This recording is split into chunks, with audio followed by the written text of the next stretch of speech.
안녕하세요. 연문천자문의 염정삼 문준혜입니다. 네, 오늘은 제 23강의 8글자를 배우시겠습니다. 23강의 8글자는 망담피단 미시기장입니다. 네. 먼저 앞에 구절의 4글자를 설명해 주시죠. 네네. 망자부터 보겠습니다. 망은 없을 망자, 담은 네. 말씀 담자, 네. 피는 저 피자, 단은 짧을 단자입니다. 네. 그래서 구절을 해석해 보면 저의 단점, 그러니까 남의 단점을 말하지 말라 하는 뜻으로 해석할 수 있어요. 네. 자, 그럼 이제 한 글자씩 글자는 어떻게 생겼고 어떻게 이제 이런 의미를 가지게 되었는지를 보겠습니다. 네. 먼저 없을 망자부터 볼 건데요. 네. 이 망자가 사실 우리가 이제 문자 해설의 기초로 삼고 있는 설문 해자에는 표제자로 수록되어 있지가 않고 이 글자의 하나의 구성 성분인 윗부분, 그러니까 그물 망자의 혹체라는 건 이제 똑같은 글자의 모양이 다른 글자를 의미하거든요. 그러니까 당시로는 유통되는 이체자다. 그렇죠. 이렇게 해석될 만한 글자죠. 그렇게 수록이 되어 있습니다. 그래서 이 글자의 원래 의미는 그물 망자입니다. 구조를 생각해 보면 위에 있는 것이 원래 그물을 상용한 글자이고 아래에 있는 것이 이제 없을 망자니까 발음 성분이라고 생각할 수 있죠. 원래 의미는 그물이었는데 지금의 의미는 이제 없다는 의미로 쓰인다, 이렇게 볼 수 있습니다. 옛날 고문자를 봐도 상대 각고문에도 이렇게 얼기설기 얽혀 놓은 그물인 게 이제 딱 보이네요. 그렇죠. 그런데 이제 이 글자가 진나라 때쯤, 그러니까 춘추 전국 시대쯤으로 오면 더 이상 그물을 의미하는 글자로 단독으로 쓰이지가 않고 발음 성분인 망자가 붙은 글자가 이제 그물이라는 의미로 쓰이고요. 근데 그물이라는 의미뿐만 아니라 없다라는 의미로도 함께 쓰였거든요. 그러니까 이미 그물에서 없다는 의미가 됐다는 거는 이거는 의미상 관계가 없으니까 가차라고 볼 수가 있겠죠. 그래서 이 한 글자가 그물 망자도 되고 없을 망자도 되다가 없을 망자로 이제 고유하게 쓰이게 되면서 다시 한 글자를 사람들이 만들어내게 됩니다. 그 밑에 글자를 보시면 이제 실사자가 붙어 있는 글자. 그게 오늘날에는 이제 그물 망자를 쓰이고 있잖아요.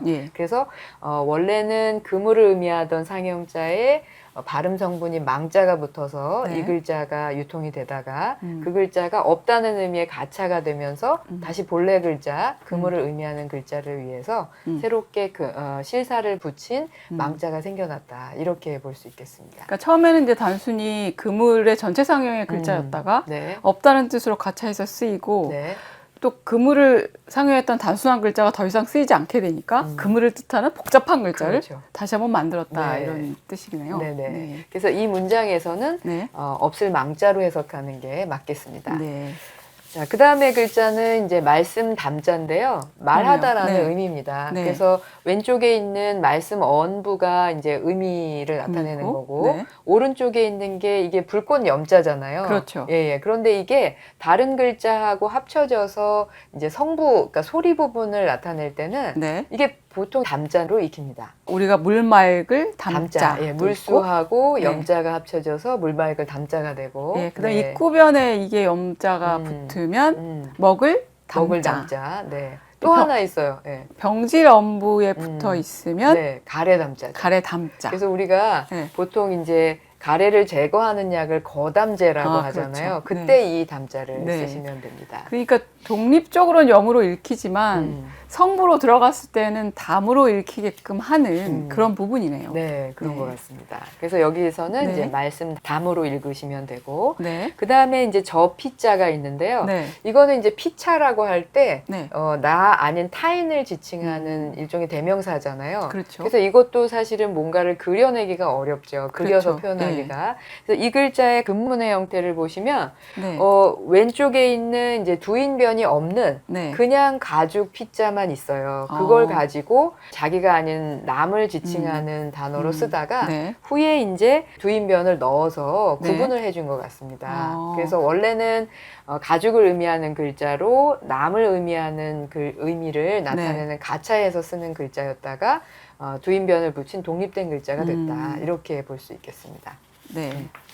그 다음에 글자는 이제 짧을 단자인데요. 네. 짧을 단자는 이제 화살 시자하고 네. 그 옆에 이제 콩 두자처럼 생긴 게 있죠. 네. 그래서 이 글자가 허신의 설문해자에서는 화살시를 의미 성분으로 하고 네. 콩 두가 발음 성분이라고 되어 있어요. 근데 이제 두하고 단하고 사실 이제 맨 앞에 부분에 이제 자음 부분이 같으니까 네. 발음 성분으로 볼 수도 있을 것 같은데 후대 학자들은 좀 다른 설명을 하고 있습니다. 근데 우리가 콩두라고 이제 우리가 콩이라고 하는 의미 부분을 붙이고 있는데 원래 두자는 옛날에 제기의 모양 있잖아요. 제사 지낼 때 네, 바치는 맞습니다. 그릇. 네네. 그걸 전체 상용한 글자로 알려져 네, 있죠. 네, 그렇습니다. 그래서 이 글자를 네. 화살 시자하고 그 조금 전에 말씀하신 제기를 상용한 두자로 구성된 것으로 보는 학자들이 있고, 네. 그다음에 이것이 왜 그러면 짧다는 의미를 나타내느냐? 네. 짧다는 건 이제 길이의 개념이잖아요. 길이가 길다 짧다인데,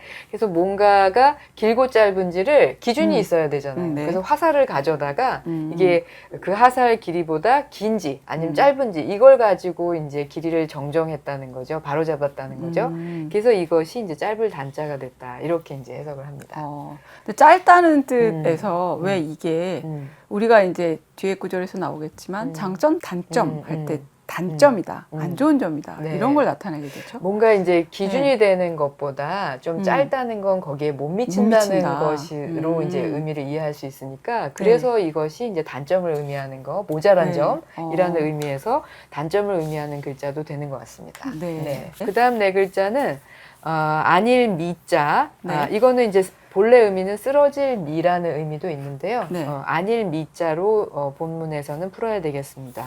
자, 그 다음에 시자는 의지할 시자입니다. 그 다음에 기는 몸 기자. 그 다음 장은 길 장자인데 앞에서 단자를 단점으로 풀었듯이 여기서 장자는 장점으로 푸는 것이 좋을 것 같습니다. 네 글자를 다시 한번 문장으로 해석하면 어떻게 되죠? 네, 자기의 장점을 의지하지 말아라 이렇게 되겠죠. 네. 이제 각각 글자를 한번 보겠습니다. 이 미자는 아니다라는 의미인데 본래 허신의 설문해자에서는 이게 쓰러질 미자처럼 해석이 돼 있어요. 그래서 손수변에 가죽 피자가 있는 게 해칠 피자거든요. 막 이렇게 흐트러 놓는 거죠. 그래서 피미야 해가지고 흐트러 놓은 상태에서 뭔가 이렇게 아래로 쓰러지는 거, 쏠리는 거 이런 글자로 이 글자를 해석을 해놨습니다. 그런데 이제 후대에는 흩어놓고 아래로 쏠리다 보니까 그것이 이제 분산된다는 의미가 되고 그러다가 어쩌다가 없어질 수도 있고요. 그렇죠. 거기에서 없어지고 보니까 없다는 의미가 될 수도 있고 그래서 거기에서 아니다라는 의미까지 나왔다. 이렇게 이제 연관관계를 설명하는 학자들이 있습니다. 그러면 이 글자에는 굉장히 복잡한 의미들이 쭉 이렇게 연계돼서 달려있게 되네요. 그죠? 그런데 이제 일반적으로는 부정사나 또는 이제 대명사 같은 것들은 표의 문자인 한자에서는 만들기가 어려운 거거든요. 그래서 가차되는 경우가 많습니다. 그렇다면 이것도 이렇게 의미의 확대를 통해서 없다, 아니다라는 부정사까지 왔다기보다는 가차가 된 글자로 해석하는 것도 저는 타당할 거라는 생각이 듭니다. 제가 문헌에서 본 기억으로는 이 미자가 없다, 아니다, 뭐 분산시켜 쓰러뜨리다라는 뜻보다는 화려하다. 아름답다 라는 용례로 쓰인 거를 더 자주 발견했던 것 같아요. 그러면 이 글자는 도대체 원래는 어디서 시작했고 이런 의미를 왜 담게 됐고 나중에 부정사까지 왔는지 추정하기 굉장히 어려운 글자입니다. 그렇죠? 그 다음 글자 설명해 주실까요? 그 다음 글자는 이제 의지할 시자이거든요. 이거는 이제 왼쪽에 있는 거는 마음 심자고 오른쪽에 있는 것이 절사자이기 때문에 절사가 발음 성분으로 들어갔다 이렇게 쉽게 생각할 수 있습니다. 의지하는 거는 이제 마음의 심리적인 활동이니까 마음심이 들어가서 의지하다가 딱 될 수가 있죠. 그래서 설문해자에서도 이 글자는 의뢰하다, 의지하다라는 의미가 본래 의미다. 이렇게 이제 설명을 해놓고 있습니다. 자, 그 다음 글자가 이제 몸 기자인데요. 우리 지난 시간에 이제 고칠 개자에도 사실 이 글자가 나왔잖아요. 이거는 이제 자기의 몸, 그래서 이제 몸을 의미하는 기자에서 자기 자신을 의미하는 그런 대명사로도 쓰이는 글자인데 이것도 사실은 굉장히 간단하잖아요. 획이 이렇게 연결되어 있어서 간단하게 표현할 수 있는 글자일 텐데 무엇을 애초에 그렸는가에 대해서는 명확하게 설명을 드리기가 좀 어렵습니다. 제가 빨리 언뜻 기억나는 기자는 이제 간지에 들어가 있는 맞아요. 그렇죠? 예, 간지에 예. 있는 무기경신할 때 기자이죠. 네, 그죠? 그렇죠. 예. 예, 그리고 설문에도 실제로 간지에 근거해서 그죠? 그 천간 중에 하나인 그거에 가불병정 무기 할 때 6번째 해당되는 네. 그거에 근거해서만 해설하고 있습니다. 네. 그러니까 자영을 뭐에서 시작했다라고도 설명하기 어렵게 되죠. 그렇죠. 예. 근데 간지로 사용했다는 건 사실 본래 뭔가를 네. 상용한 것을 보기 어려워요. 간지자들은 대체로 네, 그렇죠. 가차가 되어서 쓰이는 거고 추상적인 개념을 표현하는 거니까요. 네. 그래서 이 글자에 대해서 청대의 주준성이라는 학자는 이건 기록할 기자, 기록할 기자를 보면 이제 실사가 있고 그다음 몸기자가 있잖아요. 네. 그래서 기록할 기자의 원래 형태가 아닐까 이렇게 설명하는데 한 학설이죠. 예. 아주 옛날에는 왜 뭔가를 기록할 때 노끈 같은 것을 매듭을 지어서 기록하는 그걸 이제 결승 기사라고 하거든요. 네. 결승을 통해서 일을 기록했다.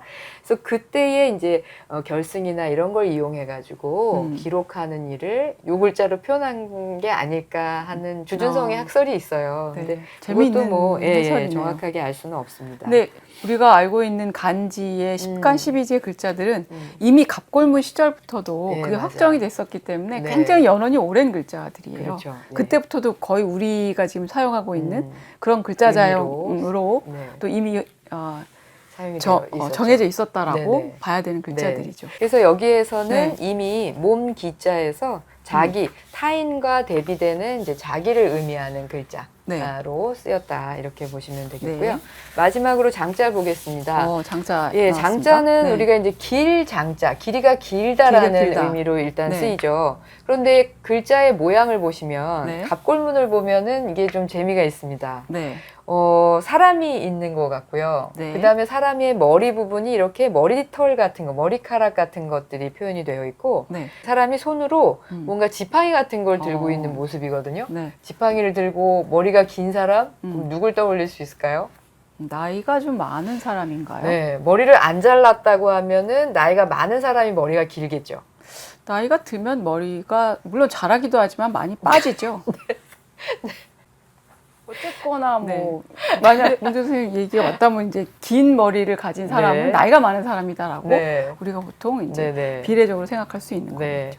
그래서 이 글자는 머리가 길고 걸음을 걷기가 힘들어서 이제 그렇죠. 지팡이의 도움을 받는 노인을 그대로 이제 상영해서 이 글자는 사실 길이가 길다는 의미보다는 어쩌면 나이가 많다, 그래서 이제 어른이다 이런 의미에서 먼저 출발했을지도 모르겠어요. 시간적으로도 길이가 길다도 역시 장으로 표현할 수 있죠. 그렇죠. 네. 그래서 이제 그렇게 쓰이던 글자가 서주 시기에 근문에 가보시면은 이게 지팡이가 없어져요. 그리고 설문 소전으로 가보시면은 이제 없을 망자로 구성된 것으로 풀이가 되거든요. 그래서 이제 망자가 첨가되면서 발음 성분, 망하고 장하고는 사실 이제 발음이 모음 계열이 비슷하니까요. 그래서 후대에 오늘날 우리가 쓰는 이제 장자가 되었다. 이렇게 이제 설명을 하고 있습니다. 그러면 아까 단자에 드렸던 질문과 마찬가지로 왜 이게 길다는 뜻인데 장점이 되는 거죠? 그렇죠. 아까하고 마찬가지로 어떤 기준이 있다면 그거에 미치지 못하는 것은 이제 짧다고 모자라다고 생각하고 그것을 넘어가는 것은 그것보다 훨씬 더 높은 경지에 이르렀다고 생각한다면 이거는 이제 좋은 것이 될 수가 있겠죠. 자, 그럼 이제 뒤에 네 글자까지 배우셨는데 뒤에 구절도 한번 정리를 해주실까요? 네, 뒤에 구절은 미시기장이니까 자기의 장점, 자기의 뛰어난 점을 의지하지 말아라 이렇게 해석할 수 있습니다. 23강에서 배운 글자들은 이제 앞에 구절은 남의 단점에 대해서 함부로 이야기하지 말아라. 그러니까 비평을 그렇게 할 일은 아니다라고 하는 뜻에서 우리가 쉽게 받아들일 수 있는데 뒤에 구절은 자기의 장점을 의지하지 말아라. 이렇게 해석하면 지금 현대를 살아가는 우리들은 우리가 가진 장점들, 좋은 점들을 남한테 어떻든 드러내서 보이고 그걸 가지고 자리도 얻고 취직도 하고 해야 되는데 천자문의 이 구절이 혹시 너무 시대가 뒤떨어지거나 현대 우리에게는 받아들여지기 어려운 구절이 아닐까 하는 의문이 들기도 합니다. 네. 한번 그렇다면 이 속에 들어있는 속내가 깊은 뜻이 있는지 그거에 대해서 한번 설명해 줄 수 있을까요? 글쎄요. 이 자기의 장점을 의지하지 말라 이 말은 네. 요즘 같은 시대에 네. 자기의 장점을 잘 남에게 이제 설명을 해서 그 쓰임을 받는 그 부분에 대해서 부정한 것이라기보다는 네. 사실은 사람이 자기가 어떤 부분에서 뛰어나다라고 생각하면 더 이상 노력을 하지 않거나 하는 부분이 있잖아요.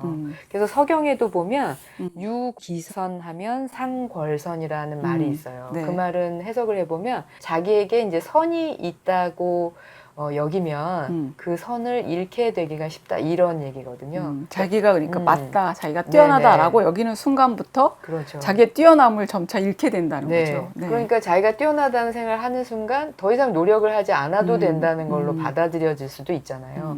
그래서 여기에서 미시 기장은 자기의 장점을 나타내지 말라는 말보다는 자기가 뛰어난 점이 있다는 것에 자만해서 더 이상 자기를 수양한다거나 발전시키는 행위를 안 하게 되는 것 그것을 경계한 것으로 해석하는 게 끊임없는 자기 연마가 필요한 것이지 네. 어느 순간에 이제 됐다 나는 이제 다 됐어 그렇죠. 누구보다도 뛰어나 이렇게 하지 말라는 뜻으로 그렇죠. 해석하는 그렇게 하는 게 좋을 것 같습니다. 네. 그리고 이 네. 전체 구절이 망단 피단이고 미시 기장이잖아요. 그렇죠. 피하고 기하고가 호응이 되는데 네. 이렇게 피하고 기를 이용해서 이제 나와 저를 표현하는 문장이 또 익숙한 문장이 있죠. 그렇죠. 지피지기가 갑자기 생각이 나네요. 어디에 그렇죠. 나오는 문장이죠? 이거는 이제 손자병법에 나오는 문장인데 우리가 지피지기면 백전백승이다 보통 이렇게 얘기하는데 백전불태가 맞습니다. 그래서 남을 알고 자기를 알면 100번 싸워도 위태롭지 않다. 이 문장이거든요. 네. 여기에서도 이제 피하고 기가 저와 나를 대칭해서 표현하는 단어로 쓰였다는 것을 이제 알 수 있습니다. 네. 네. 자, 그러면 이제 네, 이번 오늘은, 시간에 네. 이제 8글자를 배우셨고요. 네, 다음에는 또 뭘 배우게 될까요? 네, 다음에는 이제 24번째 강의의 8글자를 배우게 되는데 그 8글자는 신사가복, 기욕, 난양의 8글자입니다. 네. 자, 그럼 오늘 강의는 여기까지 하겠습니다. 네, 감사합니다. 감사합니다.